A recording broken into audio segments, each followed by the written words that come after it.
Welcome to the table for the Friday, May 8, 2026 installment of Market Plus. Joining us now, Kristi Van Ahn-Kjeseth. We begin with NIL and college basketball. Where do you want to go with that, Kristi?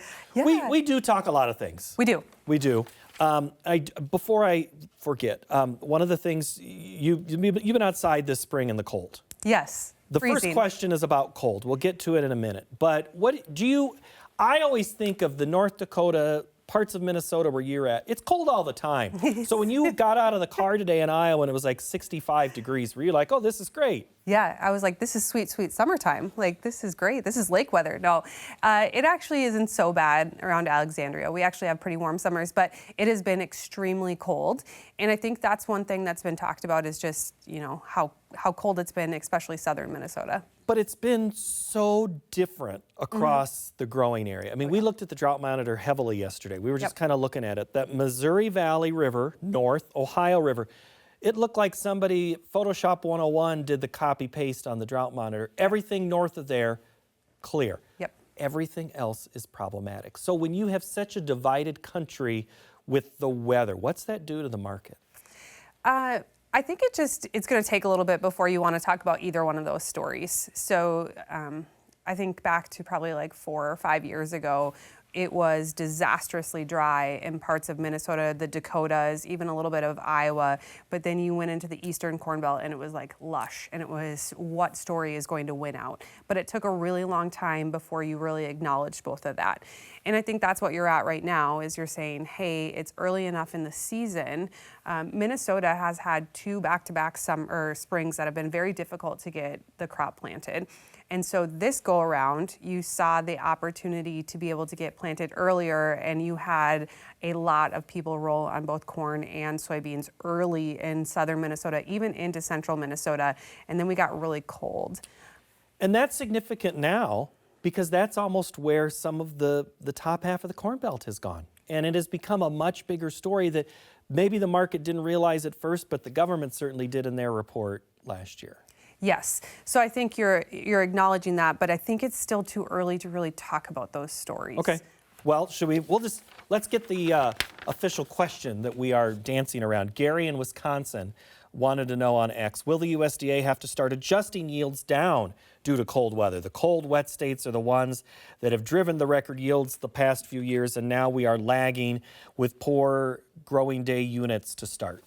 Yeah, so last year, actually, GDUs were extremely far behind for the first month and a half. And then we really caught up, and let's look at where yields ended up here this last year. So I just think that, yes, it's been miserably cold. I sat at a track meet with 28-degree wind chill this week. It was not fun. It has been cold, but it's so early in the season. I think that's just not what we're realizing is that we haven't had snow cover in a lot of areas. It just feels like it should be a little bit later and you feel like you're behind. But I think, it's too early in the season. I think USDA is really going to come in and do what they normally do, which is acre numbers from the end of March and then trend line yield for their production estimates. And if you were to say, hey, are they going to adjust one of those numbers? I wonder if the adjustment won't come in acres from the fact that our end of March number for acres really came in off of surveys prior to the whole issues in Iran and prior to the fertilizer talk. And so if you were to see a change in those, I think I'm not holding my breath for acre change yet, but I think if you were to say, hey, which one is it going to be, I'd lean more towards an adjustment in acres over yield at this point. Okay, pull the crystal ball out. This is a question from Paul, who sits to the left of you at this table. Next week, we are going to have, by the end of the week, we're going to have a presidents of China and the U.S. talking trade. Yes. We still have Iran and U.S. if a ceasefire holds. And we also are going to have this first yield and carry-out story.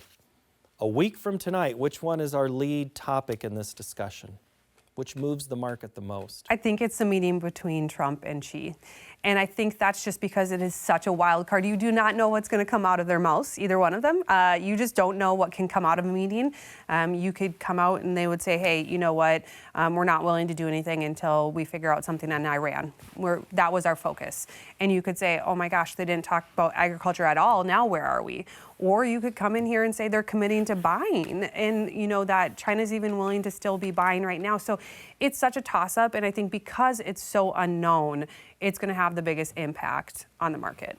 And we've had that before, Yes. where the two powers talk, and there's not agriculture's nowhere near, because we're about IP, we're about other things. Yes. And we're left in the dust.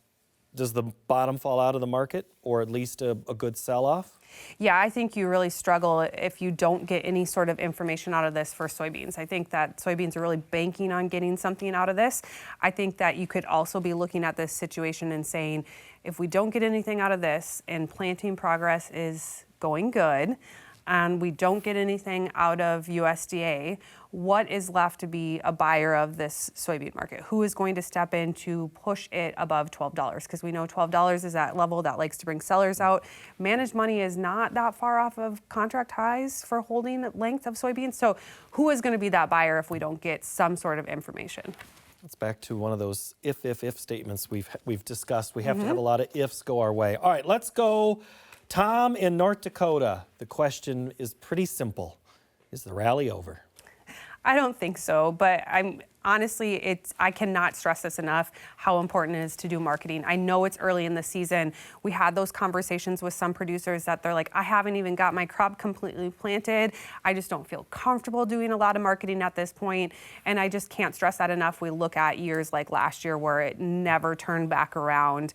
And I think about, let's say 1 month from now, especially for corn, let's say 1 month from now, we don't have a weather story. We don't really have much of a story here from USDA on adjustment of numbers. We have not had the June 30th report yet. Who is going to be the buyer if you see the war in Iran start to resolve?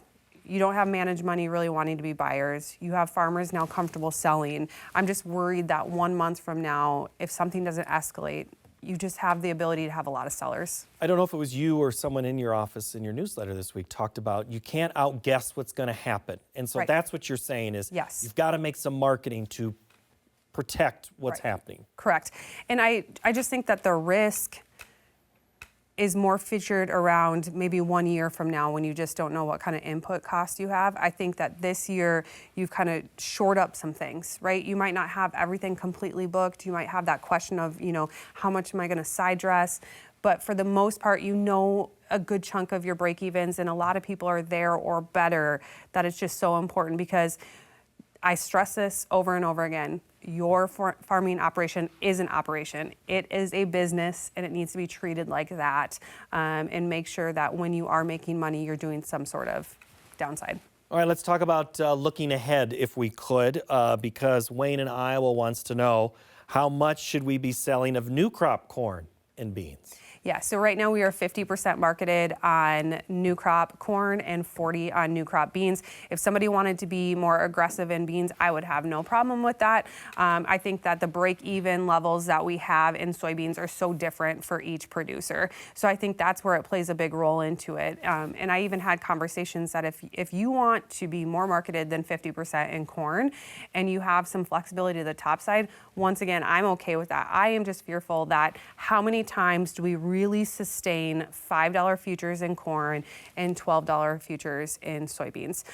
If you're saying, hey, I think that there's more to come, these are those type of years that you can use trailing stops to say, hey, we're $5 now, but if we get to $4.80, I'm going to make sure I sell something because I have some $5 sold. So, and that is one of the trickiest things to do in marketing, in my opinion, is to sell when the market is breaking. But so many times it is something that drastically needs to happen. I think a year ago at this time, we were looking at how timelines have changed of when you would look to make some sales. Yes. Are we repeating much more last year? Like, hey, remember, that high came in May, not June last year. It has felt like corn has been making its highs a little bit earlier lately. So that is one thing that has, I will say, the 2 years are a bit different because corn is pretty consistent for getting back to its spring crop insurance price. Last year, we never got to it. We got about a half cent away from it. This year, we went through it and we got quite a bit higher than it. So I just think it's important to say, hey, we are at levels that we never even got the chance at last year. So let's make sure we're doing something here. And that's the whole like rear view marketing. I wish I would have done something. Yes. 12 and 5 are numbers. Is that the new norm for a high? You know, I think without some sort of story, yeah, you know, how do you accelerate much past this? You know, for corn, we're looking at, we got up above 5, got to 503. 517 is our next price count. I'm going to be honest, if we go through 517, there's a much bigger story technically wise that we'll look at covering some sales, but it's going to take a lot to get through. It's got to get a story, and what kind of story can we get this early in the season? I'm just worried we're in that time frame that it's hard if we're having good planting conditions. All right, let's wrap with this. Kevin in Missouri's question is, how high are fertilizer prices going, and will there be enough for the world?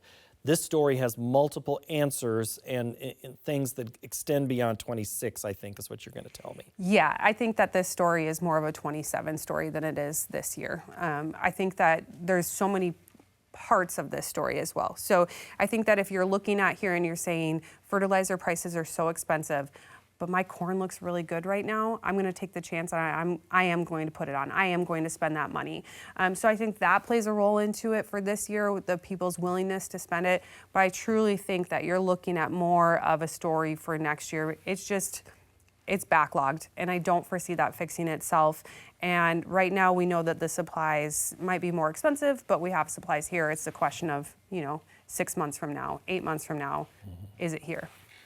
I hope you don't have to sit out in any more 27-degree weather. I hope not either. Happy Mother's Day to you. Thank you. All right, Kristi, thank you so much. Thank you. Kristi Van Ahn-Kjeseth, that's Kjeseth. We'll have a pronunciation and spelling quiz later. Next week, Iowa Dirt Tracks rev up fans, drivers, and rural communities, and we'll have the commodity market analysis with Naomi Bloom. Thank you so much for joining us. Have a great week.